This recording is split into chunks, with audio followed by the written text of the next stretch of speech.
আসসালামু আলাইকুম ওয়া রাহমাতুল্লাহি ওয়া বারাকাতুহু। আলহামদুলিল্লাহ ওয়াসসালাতু ওয়াসসালামু আলা রাসূলিল্লাহ ওয়া মাওয়ালা।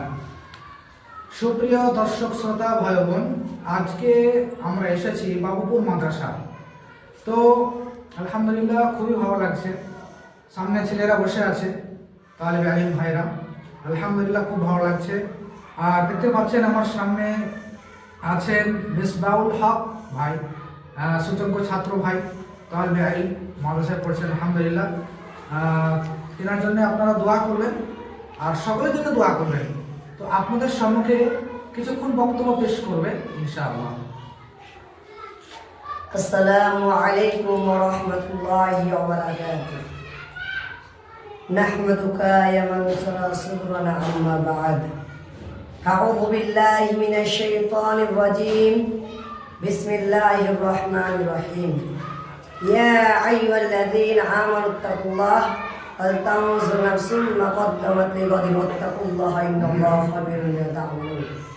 সমস্ত প্রশংসা, সমস্ত গুণগান সেই মহান ইজ্জতের জন্য, জিনার দয়ায়, জিনার মেহেরবানিতে আজকের এই সাপ্তাহিক অনুষ্ঠানে একত্রিত হতে পেরেছি, তাই তিনার প্রশংসা করে আলহামদুলিল্লাহ। আলহামদুলিল্লাহ। অতঃপর দুরূদ ও সালাম অবতীর্ণ হোক বিশ্ব নবী হযরত মুহাম্মদ সাল্লাল্লাহু আলাইহি ওয়াসাল্লাম। আল্লাহুম্মা সাল্লি আলাইহি আল্লাহুম্মা বারিক আলাইহি। আমি যে আপনাদের সম্মুখে যে বিষয়টি নিয়ে উপস্থিত হয়েছি, সেই বিষয়টি হচ্ছে পরকালীন জগৎ, কাল্পনিক কোন জগৎ।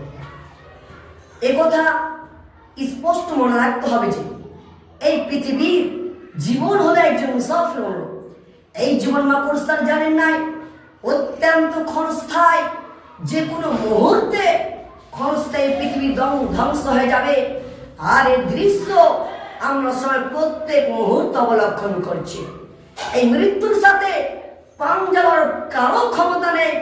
যতই বৈজ্ঞানিক হোক, যতই দার্শনিক হোক, যতই বুদ্ধিজীবী হোক, যতই শিক্ষিত অশিক্ষিত, এই পৃথিবীর সর্বোচ্চ ক্ষমতাধর ব্যক্তি পর্যন্ত কেউ এই মৃত্যুর ছোঁয়াতে সুরক্ষিত কোনো ঘরে থাকি না, থাকবে না। মহান আল্লাহ চিরন্ত বিধানে প্রাণী জগতে সকল প্রাণীকে দুনিয়ার এই জীবন ত্যাগ করতে বাধ্য হয়েছে, হতে হচ্ছে এবং আগামীতে হতে হবে। গতকাল সমাজের সর্বোচ্চ সমাজীন ব্যক্তি আজ কফিন আবৃত্তি হয়ে নীরব নিস্তব্ধ অবস্থায় পরকালে উন্নত জগতে প্রবেশ করতে বাধ্য হয়েছে। বিষয়টি এখানে শেষ নয়। মাতৃগর্ভে অবস্থানকালে আমাদের শিশুটি এই পৃথিবীর বিশালতা সম্পর্কে সামর্থ্য অনুভব করেনি, তাই বলে চলমান পৃথিবীর কিরকম উপস্থিত ছিল না।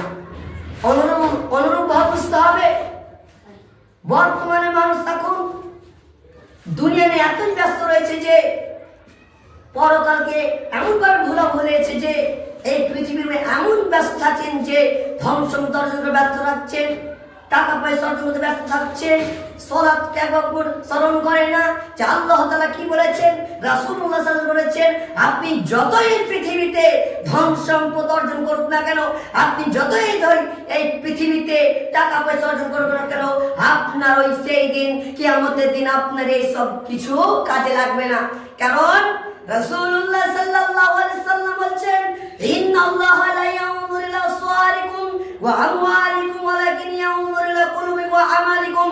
আবু হুরায়রা রাদিয়াল্লাহু তাআলা বর্ণিত, তিনি বলেন রাসূলুল্লাহ সাল্লাল্লাহু আলাইহি ওয়াসাল্লাম বলেছেন, নিশ্চয় আল্লাহ তাআলা তোমাদের আকৃতি, তোমাদের ধন সম্পদের দিকে তাকান না, বরং তিনি তোমাদের অন্তর এবং আমলের দিকে তাকান। আমরা এই হাদিস থেকে এটাই বুঝতে পারলাম যে আল্লাহ তাআলা আমাদের সেই দিন টাকা পয়সা দেখবেন না, আপনাদের আকৃতি দেখবেন না, আমাদের শুধু দেখবেন আমল। আসসালামু আলাইকুম ওয়া রাহমাতুল্লাহি ওয়া বারাকাতুহু। ওয়া আলাইকুম আসসালাম ওয়া রাহমাতুল্লাহি ওয়া বারাকাতুহু।